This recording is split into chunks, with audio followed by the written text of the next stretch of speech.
Hello there friends, welcome back to another episode of Generation Tech. My name is Alan. If you guys haven't picked up the subtle hints about the complete devastation of the Mandalorian people, well, let me just remind you that the Mandalorian known as Din Djarin has lived his entire adult life without removing his helmet in the presence of others, and now he lives in a sewer with a bunch of other sweaty, helmeted Mandalorian warriors. Things are not going well for his people. Then there's Lady Beau Katan, leader of House Kryze and former regent of Mandalore. We first meet her in exile on the ocean moon of Trask in the middle of nowhere. Another sign that things aren't going well for the Mandalorians.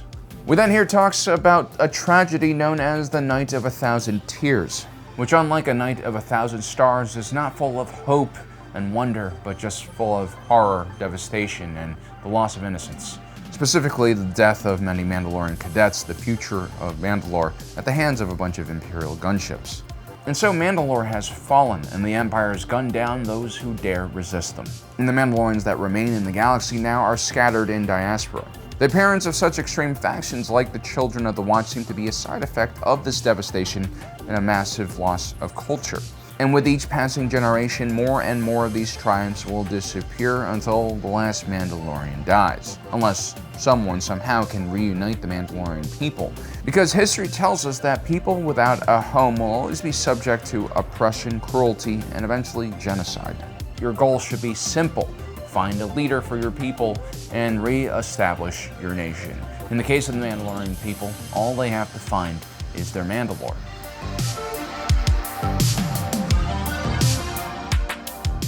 So the Mandalorians for Mandalore are not very creative when it comes to naming conventions. The Mandalore, for instance, was the title for the supreme leader of the Mandalorian people. It comes from the Mandoa term Mandalore, which means sole ruler. Once Mandalores were selected, they would then be given an epithet at the end of their name that describes their best leadership qualities. You have individuals like Mandalore the Great, Mandalore the Ultimate, or Mandalore the Preserver. Throughout galactic history, Mandalores have come and gone for a variety of different reasons and have gained power in many different ways. And what exactly the Mandalores' role and job were also depended on the state of the Mandalorian people. But the Mandalore remained one of the constant figures in this group's history. The importance of this figure can be seen in the ancient Mandalorian raisonner, or 6 actions. This is sort of like the Mandalorian's version of the 10 Commandments or the 5 Pillars. Every Mandalorian must heed the call of the Mandalore and come to his aid if he rallies them. The Mandalorians were a military/warrior culture. Most Mandalorians had a suit of armor and a variety of personal weapons, and were well trained in the use of those weapons. Mandalorians commonly lived in austere conditions and were quite disciplined about their daily routine, which included maintaining their equipment, mind, and body. And that's because in one day, a Mandalorian can go from farming to joining a fire team for an impromptu hunt or raid. Generally speaking, there was very little hierarchy amongst the Mandalorian people aside from the tribal leaders and family leaders and the Mandalore. Yet when Mandalorians fought together, a quick chain of command was usually established even amongst complete strangers that have never fought amongst each other. Usually the most experienced soldier will quickly assume leadership positions. And so most Mandalorians are organized in these small family or tribe groups. And these small groups functioned like small military units. It wasn't uncommon for these small groups to fight amongst each other at times. And when the Mandalore called for action, all of these individual small units would come together into one great army, and somehow it would just kind of work. And so the Mandalore is kind of like a war chieftain, not all different from someone like Genghis Khan. Especially in the latter days of Mandalorian history, when the planet was already basically dead and most Mandalorians were living a nomadic lifestyle across the entire galaxy.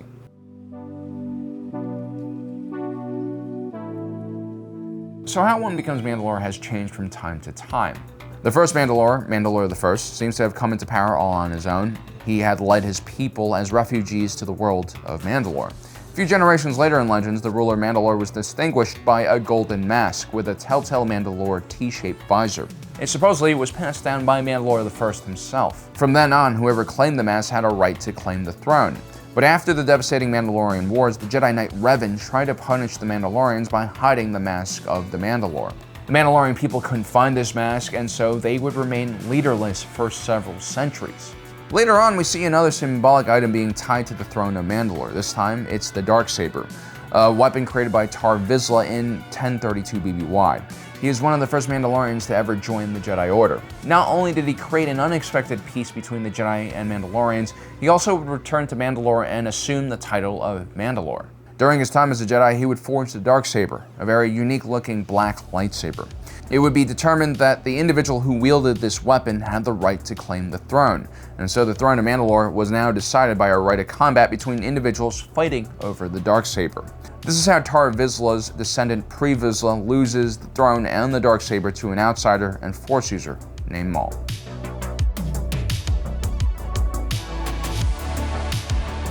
So if you've been following the Mandalorian TV show at all, you'll know that the Darksaber after the Purge of Mandalore fell into the hands of Moff Gideon, an ISB officer who oversaw the destruction of the planet at the end of the war. Moff Gideon made the mistake of going after the little precious Go-Gurt and draws the ire of the Mandalorian bounty hunter Din Djarin. In the process of getting his Go-Gurt back, Din Djarin engages Moff Gideon in what seems like your typical boss battle. Mando Bro has a lightsaber-proof Beskar spear, and Los Pollos Hermanos has the Darksaber. Mando Bro has a clear advantage, given the fact that his armor is also lightsaber-proof. Mandalorians are built to kill Jedi after all. And so as a result, Moff Gideon loses the Darksaber, aka the symbol of leadership of the Mandalorian people, to Din Djarin. Shortly after, Din Djarin tries to give this lightsaber to Lady Bo-Katan Kryze. The only problem is that if she accepts the Darksaber as a gift from Din Djarin, she technically still doesn't deserve the throne. She'll need to fight him for it.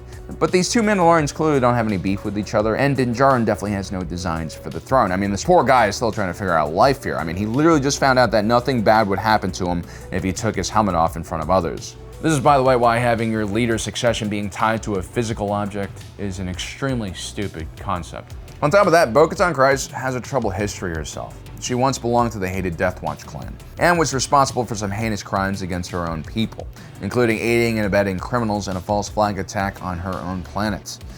But she would leave the Death Watch once Maul killed Pre Vizsla and took the throne. That was a bit too much for her.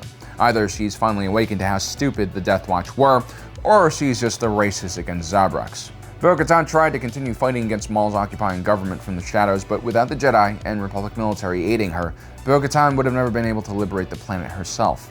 And ultimately, it was Ahsoka Tano who defeated Maul in combat, the former Mandalore, not Bo-Katan.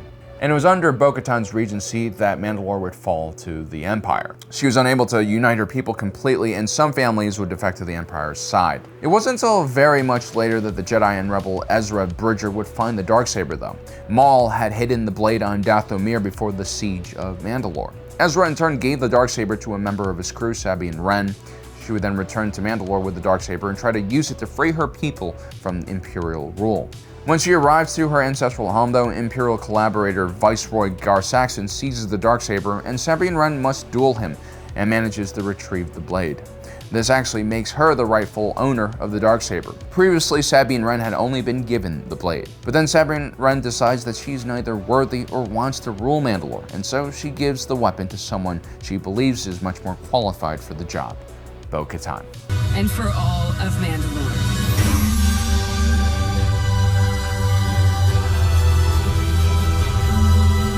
It was at this moment she knew that she had f***ed up. Unfortunately, Bo-Katan would lose the Darksaber and all of Mandalore during the Great Purge. So as you can see, Bo-Katan is kind of hesitant to grab the Darksaber again for so many reasons. She's already lost the blade in the past, and it was under her rule that the Empire had taken over, twice. And now, once again, she's being gifted the Darksaber instead of challenging someone for it. Bo-Katan is showing self-restraint and wisdom here, good qualities of being a leader. She might also need to be a bit more realistic and forgive her own past failures. The truth is, Mandalore never really stood a chance against the Empire in actual open warfare. Also, this whole idea of passing a Darksaber down to the next ruler is a really stupid idea. Clearly, Bo-Katan does not want to fight Din Djarin and vice versa. This should not limit a transfer of power, though. What is it with you Mandalorians? Never knowing how to solve anything except through the end of a blaster. Maybe Bo-Katan can become the Mandalore just based on the fact that she never gave up on her planets while almost every other house joined up with the Empire. Even the protectors of Concord Dawn, even Sabine Wren's own family. Well, every family except for the children of the Watch. Had our sect not been cloistered on the moon of Concordia, we would have not survived the Great Purge.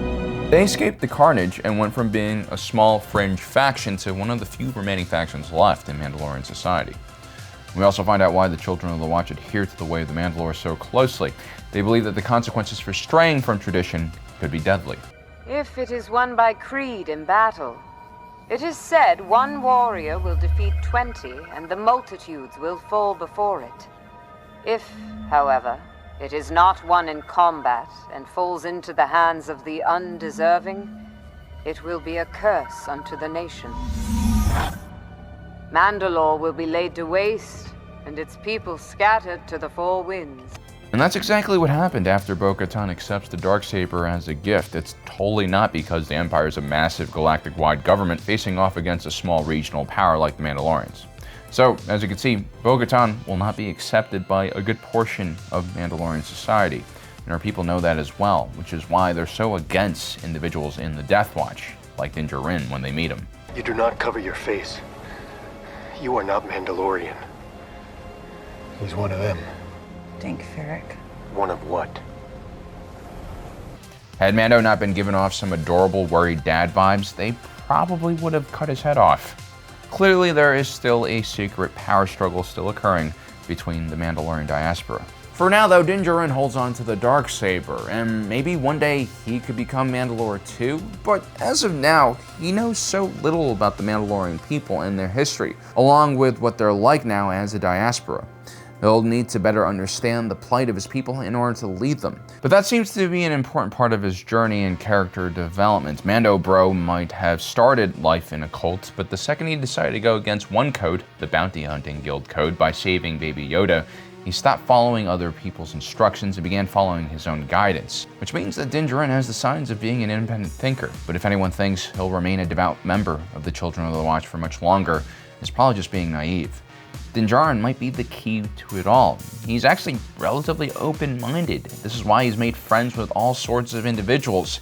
And now he's one of the few Mandalorians who have connections to various Mandalorian factions, like the Night Owls and the Children of the Watch. He even knows Boba Fett. Perhaps if Din Djarin can figure out how to wield the Darksaber, they might just call him one day Mandalore the Uniter. The third option for Mandalore is going to be a bit controversial, and that's because a lot of Mandalorians don't actually consider him a Mandalorian. We, of course, are talking about Boba Fett, who just got his own spin-off from the Mandalorian TV series. Boba Fett is a talented and skilled leader. We've seen him mature quite a lot since emerging from the Sarlacc pits, but he seems to be more interested in carving out a criminal enterprise than becoming a Mandalorian leader. It is possible that Boba Fett does not feel much of a connection to Mandalorian culture aside from whatever his father taught him all those years back. But seeing as Boba Fett was the first Mandalorian introduced by Star Wars, it would be poetic justice to see him become the leader of the very people he spawned as well.